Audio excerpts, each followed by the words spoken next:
ইনকলাব মঞ্চের মুখপাত্র ও ঢাকা ৮ আসনের স্বতন্ত্র প্রার্থী শরীফ ওসমান হাদীকে হত্যার উদ্দেশ্যে গুলি করার ঘটনার সঙ্গে জড়িত শুটার সাবেক ছাত্রলীগ নেতা ফয়সাল করিম মাসুদ ওরফে দাউদ খান ও তার সহযোগী বাইক চালক আলমগীর হোসেন বর্তমানে আসামের গুয়াহাটিতে অবস্থান করছেন বলে দাবি করেছেন আল জাজিরার সাংবাদিক জুলকারনাইন শায়ের।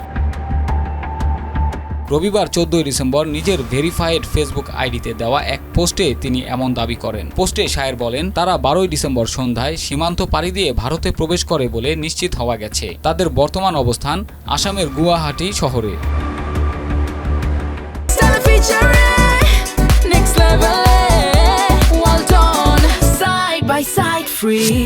জুলকারনাইনের দাবি, ভারতে তাদের সহায়তা করছেন আওয়ামী লীগ নেতা জাহাঙ্গীর কবির নানকের ব্যক্তিগত সহকারী মাসুদুর রহমান বিপ্লব। বিপ্লবের তত্ত্বাবধানে এই হত্যাকারীরা ভারতে অবস্থান করছে।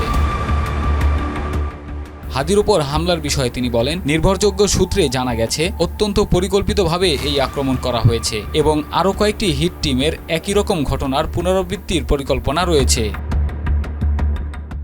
শায়ের বলেন, এদিকে মূল শুটার ফয়সাল তার ঘনিষ্ঠ মহলে দাবি করেছেন ব্যবহৃত অস্ত্রটি জ্যাম হয়ে যাওয়ায় তিনি কেবল একটি গুলি করতে সক্ষম হন। তার পরিকল্পনা ছিল 4টি গুলি করার। শায়েরের পোস্ট অনুযায়ী সূত্র দাবি করেছে, ফয়সালের মতোই আরেক অস্ত্রধারী ক্যাডার চট্টগ্রাম নগর যুবলীগের সাবেক কার্যনির্বাহী সদস্য মোহাম্মদ সাজ্জাদ, যাকে গত ১৩ই মে রাজধানীর গুলশান এলাকা থেকে গ্রেপ্তার করা হয় বৈষম্য বিরোধী ছাত্র আন্দোলন চলাকালে চট্টগ্রামের মুরাদপুরের ফয়সাল আহমেদ শান্ত হত্যার মামলায়। তবে ২৯ জুলাই সাজ্জাদ সুপ্রিম কোর্ট থেকে জামিন নিয়ে কারামুক্ত হন।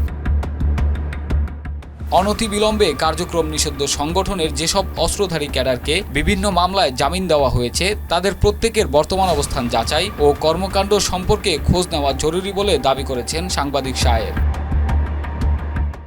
এর আগে শুক্রবার ১২ ডিসেম্বর দুপুরে রাজধানীর বিজয়নগর এলাকায় ওসমান হাদীর মাথা লক্ষ্য করে গুলি চালায় দুর্বৃত্তরা। পরে গুরুতর অবস্থায় হাদীকে প্রথমে ঢাকা মেডিকেল কলেজ এবং পরে এভার কেয়ার হাসপাতালে নেওয়া হয়।